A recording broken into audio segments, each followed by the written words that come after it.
Заклучокот е дека всушност контролниот механизам во најмала рака е поразителен.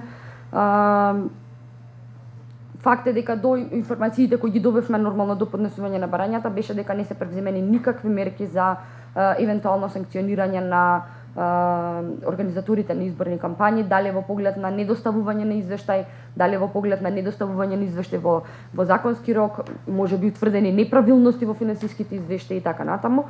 Така да никакви законски мерки не се превземени против оние прекршители на правилата за изборно финансирање. Во суштина тоа беа заклучоците и препораките докато дојдовме по спроведување на овој проект. Да напоменав, не се обраќавме директно до политичките партии, од причина што немавме законска можност да се обратиме до политичките партии. Нели исклучени се од листата на како?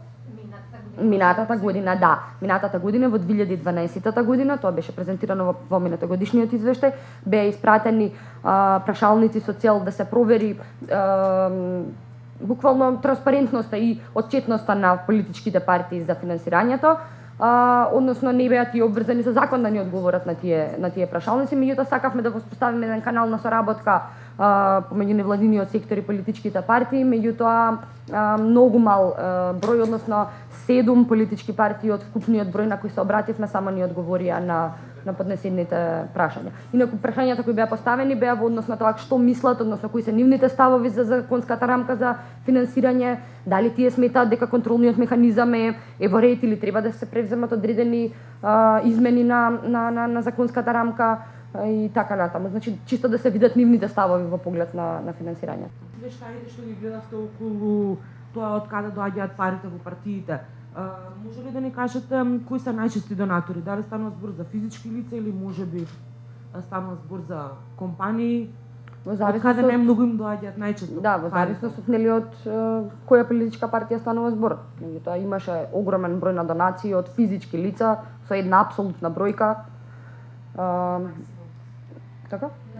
На законскиот максимум кој што се дозволува, така да имаше и донации значителен број, можеби поголем број од физички лица отколку од правни лица. Како може да се толкува таа појава конкретно за фиксна цифра на 1000, 2000, 3000? Токму тоа е прашањето, не само во однос на фиксната цифра, туку во однос од каде е потеклото, односно од каде е изборот на тие финанси и дали се следи каналот, односно како пристигнуваат тие финансиски средства од страна на физичките лица кон политичките партии, дали на вистина тие финанси доаѓаат лично од тие лица кои наводно, нели, или можеби сигурно донираат. Така да упорно патуваме кон тоа тука да се регулира законската рамка, односно да се превземат мерки за директно следење на буквално како физичките лица ги пренесуваат овие финансиски средства. Постои ли некој правен механизам со кој што би можело да се испита ова, затоа што во фокус често пати известува за лица кои што тврдат дека не дале пари, а се нашле на списоците? Така.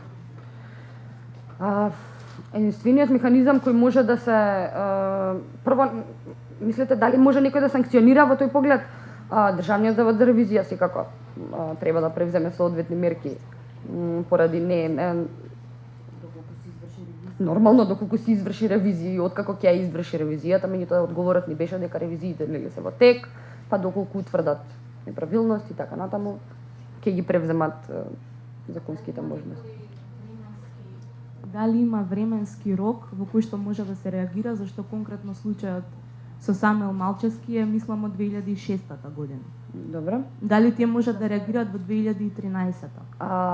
Во поглед на ревизија на финансиското работење, или во рокот 60 дена по завршување на изборната кампања, ние токму тогаш се обративме.